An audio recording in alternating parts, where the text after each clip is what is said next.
Alrighty, guys, thank you so much for tuning in to my channel. Today, we're going to be talking about Ghostbusters Afterlife. Spoiler free review. Don't worry about it. I'm not going to be talking about any spoilers, any key points, anything, nothing about the plot of the movie, which, of course, you've seen. If you've seen the trailer, you know what the movie is mainly what it is about. So, uh, basically this movie takes off after 30 years after the original events of the first two movies, the 1984 one and Ghostbusters 2, the sequel to the original Ghostbusters.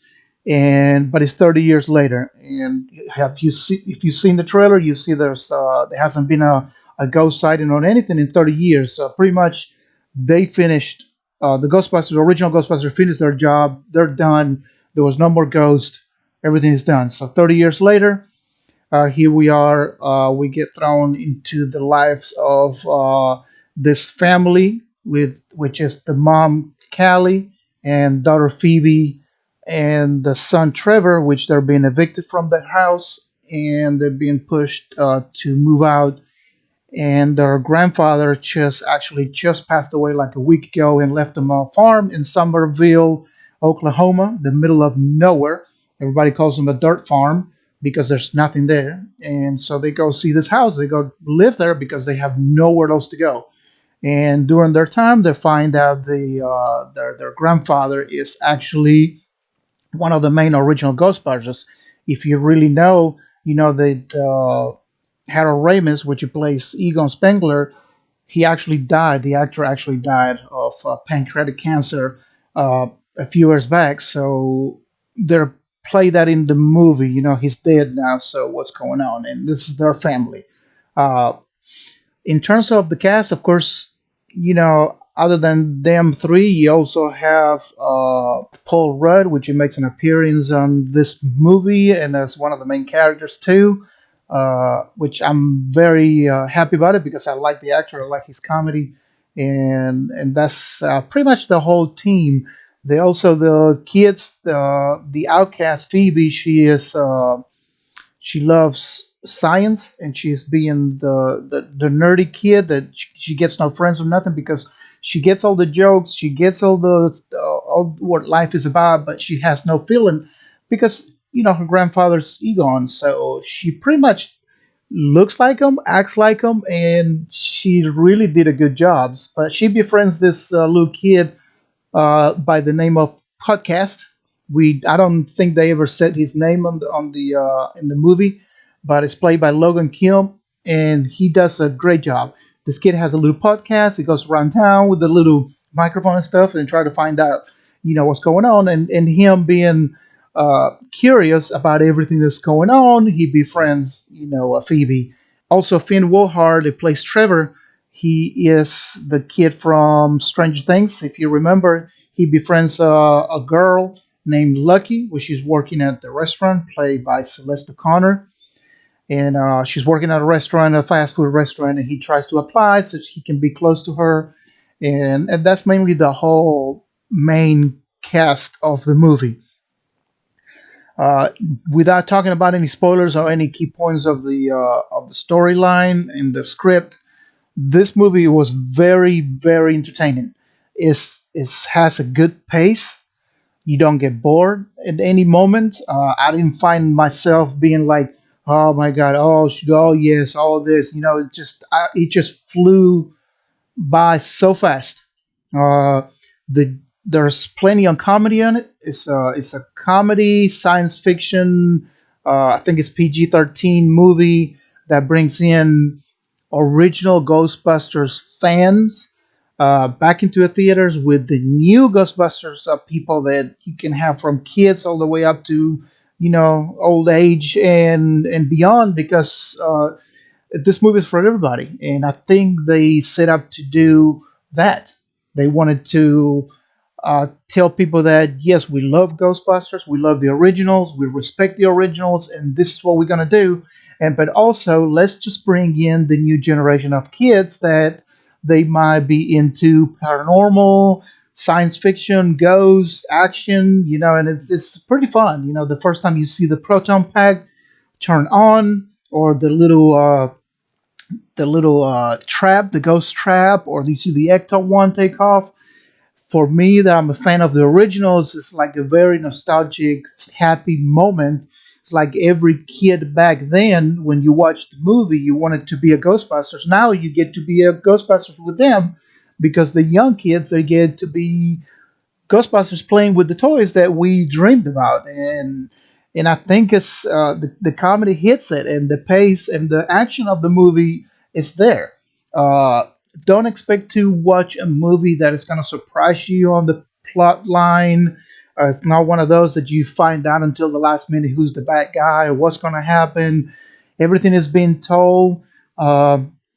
In the movie, with them finding out, Paul Rudd being the one that actually knows what's going on with the Ghostbusters, because not even Egon's daughter knows about anything. I mean, she knows about what they did, the Ghostbusters, but she don't really know her dad was a Ghostbuster. So that's how secretive Egon was about having the family involved in it.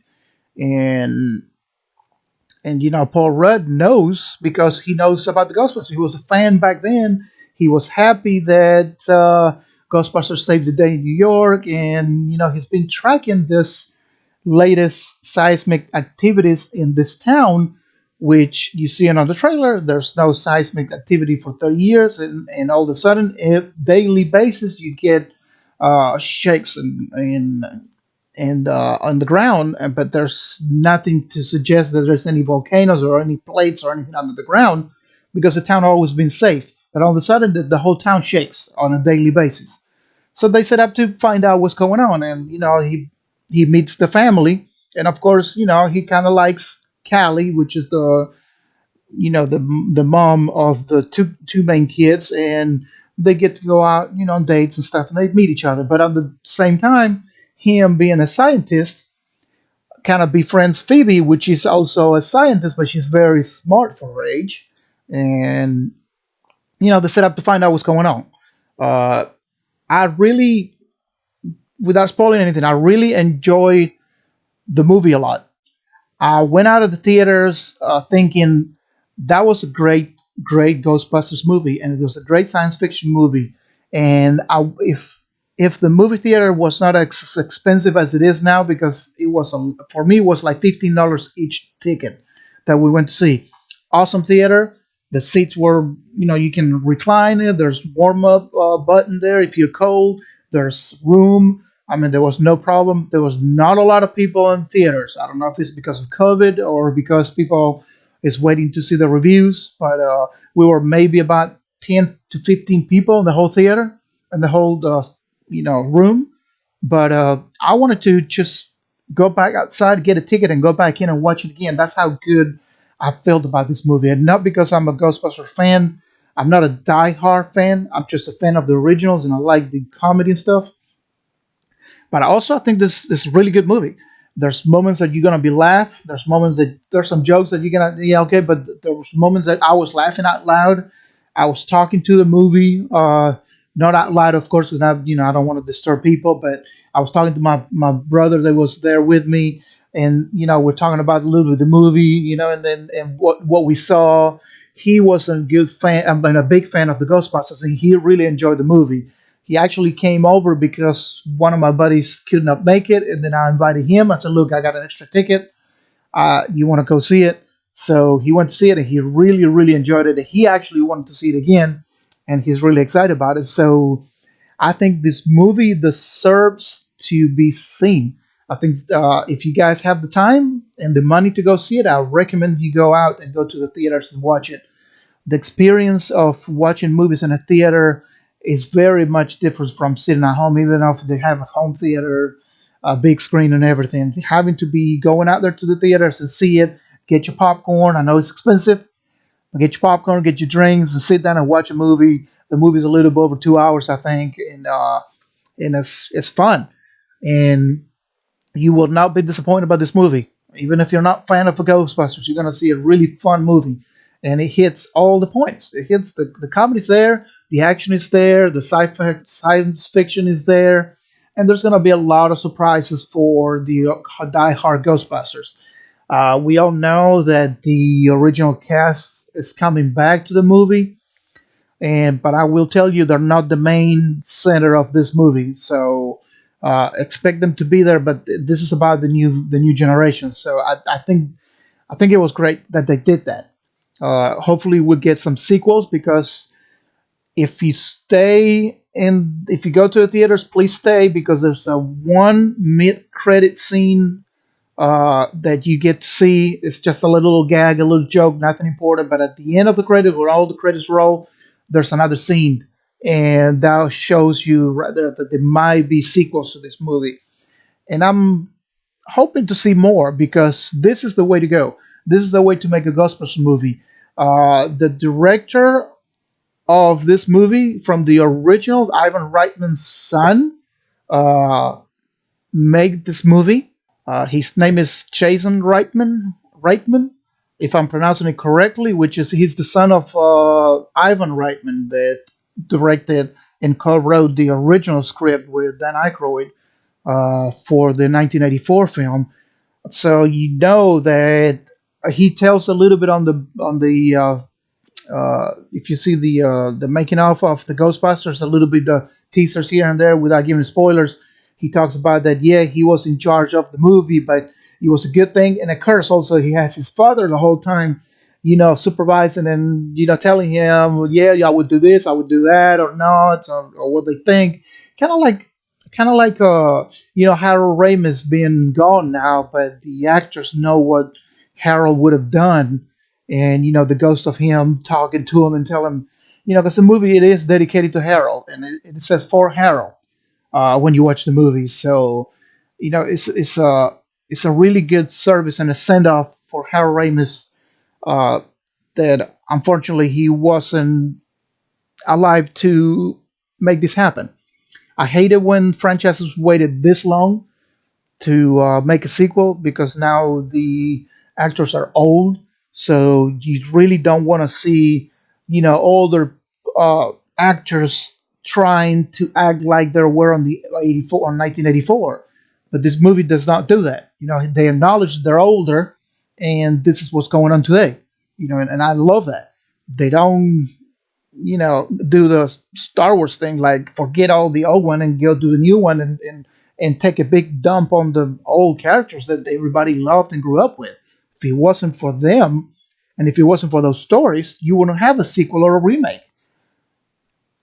Big example is the Ghostbusters 2016 with the female Ghostbusters.